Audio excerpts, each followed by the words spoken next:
Hello, नमस्कार दोस्तों। आज मैं आपके सामने एक नया चैप्टर लेके आया हूँ चतुर्भुज से रिलेटेड। आज हम बात करेंगे चतुर्भुज क्या होता है, इसकी प्रॉपर्टीज क्या क्या होती हैं।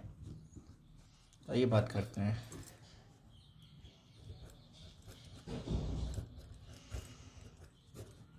चतुर्भुज, इससे पता चल रहा है चतु मीन्स क्या होता है और भुज मीन्स क्या होता है। चतु मीन्स होता है चार और भुज मीन्स होता है भुजा। जिस भी शेप में चार भुजाएं हों वो चतुर्भुज कहलाता है। जैसे कि ये हो गया, ये हो गया, ठीक है, ये हो गया। इस तरीके से कुछ भी हो सकता है जो चार भुजाएं होती है। लेकिन इन चतुर्भुजों का कुछ अलग अलग नाम होता है। जैसे अब हम बात करते हैं, सबसे पहले एक चतुर्भुज की प्रॉपर्टी देख लेते हैं क्या क्या होती हैं।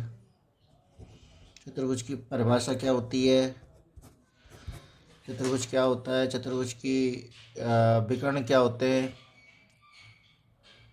परिभाषा में लेते हैं, चार रेखाखंडों से बनी हुई आकृति को चतुर्भुज कहते हैं। ऐसे चार रेखाखंड, ऐसे एक दो तीन चार, एक दो तीन चार, एक दो तीन चार, एक दो तीन चार, चार रेखा खंडों से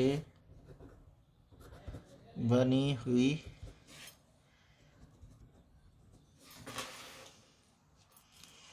आकृति को चतुर्भुज कहते हैं। अब चार रेखाखंड, जैसे कि अब हम एक एग्जांपल ले लेते हैं नाम सहित। चार रेखाखंड कौन से हो गए, ए बी हो गया, यहाँ से यहाँ तक हो गया, बी सी हो गया, सी डी हो गया, डी ए हो गया, ठीक है। एक दो तीन चार, चार रेखाखंड हो गए, तो एक चतुर्भुज है। अब इसमें ये वाली आकृति भी होती है, ऐसे ए और सी को भी मिला सकते हैं। इनको बोलते हैं हम विकर्ण, ठीक है। पहला विकर्ण ये हो गया, विकर्ण एक, और एक दूसरा विकर्ण दो। विकर्ण का नाम क्या है, ए और सी को मिला रहा है, तो ए और सी को मिला रहा है तो इसका विकर्ण का नाम क्या होगा, ए सी विकर्ण। और बी और डी को मिला रहा है तो इस दूसरे विकर्ण का नाम क्या हो गया, बी और डी विकर्ण, ठीक है।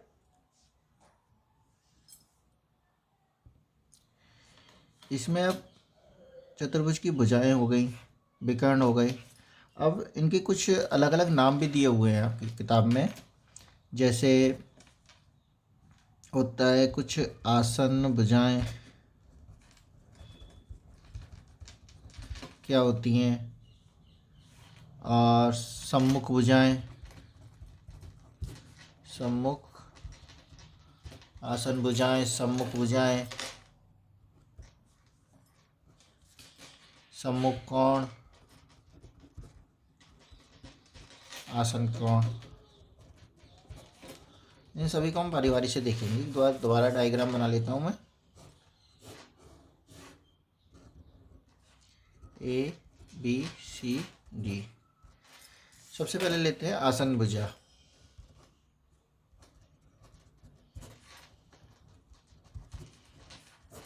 आसन भुजा का क्या होता है, वे भुजाएं जिनमें कोई एक बिंदु उभयनिष्ठ हो। जैसे इस तरीके से ले लिया, ए बी और डी, ये वाली भुजाएं और ये वाली भुजाएं, ये वाला बिंदु कॉमन है, ये वाला बिंदु कॉमन है, ए बी सी, और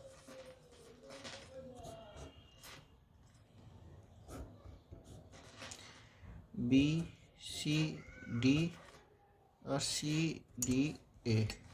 अब देखिए इसमें ये वाला बिंदु कॉमन है, इसमें ये वाला बिंदु कॉमन है, तो जैसे आसन भुजाएं क्या हो गई, अब ऐसे ये वाला है तो इसमें ए वाले बिंदु से कौन कौन सी भुजाएं मिली हुई हैं, ए बी और ए डी, तो ये आसन भुजाएं हो गई। इसमें क्या बी बिंदु कॉमन है, बी से कौन सी मिली है, ए बी और बी सी, ए बी और बी सी। इसमें कौन सी हो गई, सी बी और सी डी, सी बी और सी डी। इसमें कौन सी हो गई, डी सी और डी ए, डी सी और डी ए। ये चार भुजाएं हो गई, ये चारों भुजाएं आसन भुजाएं कहलाएंगी। कौन सी भुजाएं कहलाएंगी बच्चों, आसन भुजाएं। ठीक है, अब हम आसन भुजाओं के बाद कौन सी बात करेंगे, सम्मुख भुजाएं। सम्मुख मतलब सामने मुख हो जिनका, जैसे हम ले लेते हैं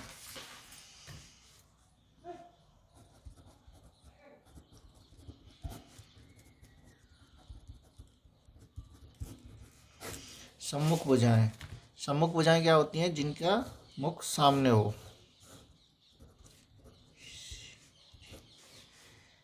इस भुजा के सामने किसका मुख है, इसका, यानी सामने, ये तो बगल में हो गया, सामने कौन सा है, इस भुजा के सामने किसका मुख है, इसका, तो ये दोनों कौन सी हो गई, सम्मुख भुजाएं। सम्मुख भुजाएं कौन सी हो गई,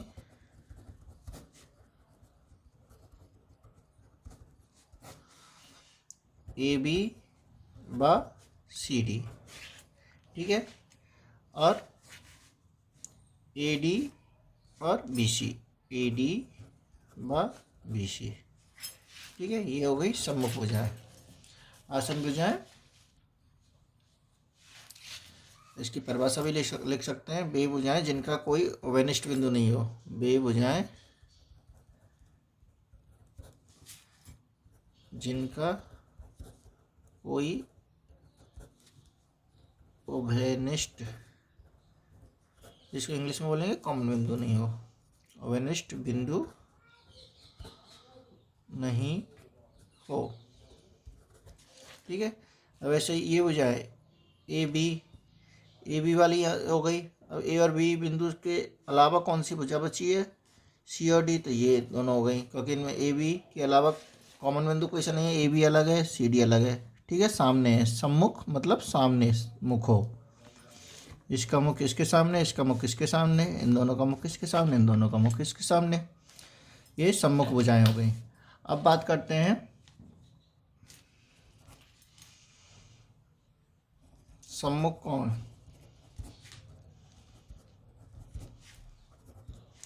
सम्मुख कोण व आसन कोण।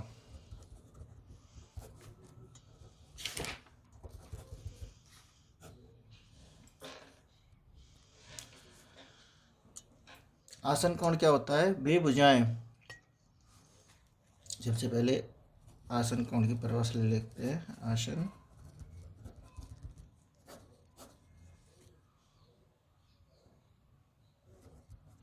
वे कोण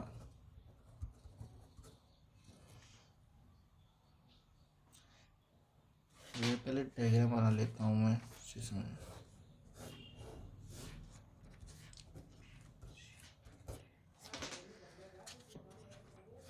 वे कोण जिनको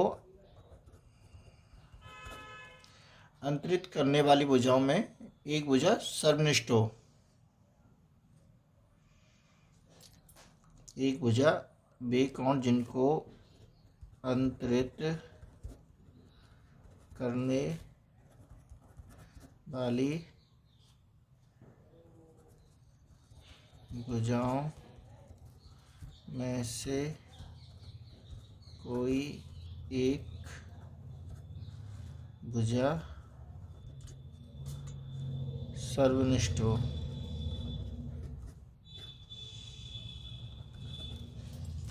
आसन कोण कहलाते हैं। जैसे अब ए बी भुजा ले लेते हैं, कौन सी भुजा ले ली, ए और बी भुजा। अब ए और बी भुजा एक कॉमन भुजा है, इस भुजा पे कौन कौन से कोण बन रहे हैं, एक तो ये वाला कोण बन रहा है, एक ये वाला कोण बन रहा है,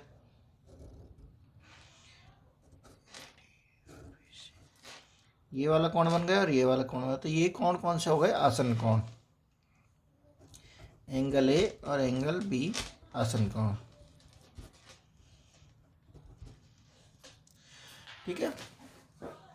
इसी तरीके से एंगल इस वाली भुजा पे देखो, ए वाली भुजा है, A B C D. B C भुजा पे कौन कौन से एंगल बन रहे हैं? ये वाला एंगल और ये वाला एंगल। तो एंगल बी व सी ये आसन कोण हो गए। ठीक है। इसी तरीके से इस वाली भुजा पे कौन कौन से कोण बन रहे हैं? सी और डी, सी और डी आसन कोण।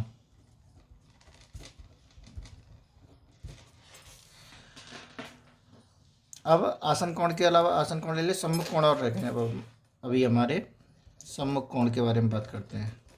सम्मुख कोण। सम्मुख कोण कौन से होते हैं?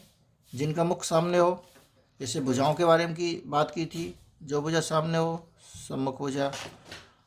और दूसरा कोण कौन सा होगा? सम्मुख कोण।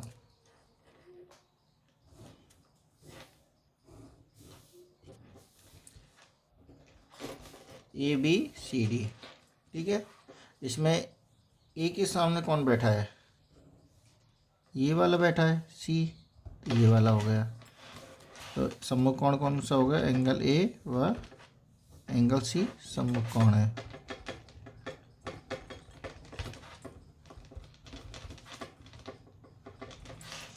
अब एंगल बी के सामने कौन बैठा है? Angle D.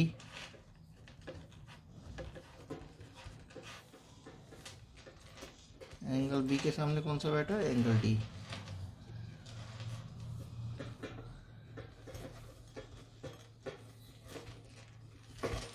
ठीक है। हमारी ये बेसिक चीज़ क्लियर हो चुकी हैं। सम्मुख भुजाएं क्या होती हैं, सम्मुख कोण क्या होते हैं, आसन भुजाएं क्या होती हैं, आसन कोण क्या होते हैं। ठीक है। अब हम इनसे रिलेटेड सिद्ध करेंगे। प्रमेय होती हैं कुछ इसमें। प्रमेय को हम नेक्स्ट वीडियो में देखेंगे। ठीक है। Okay bye.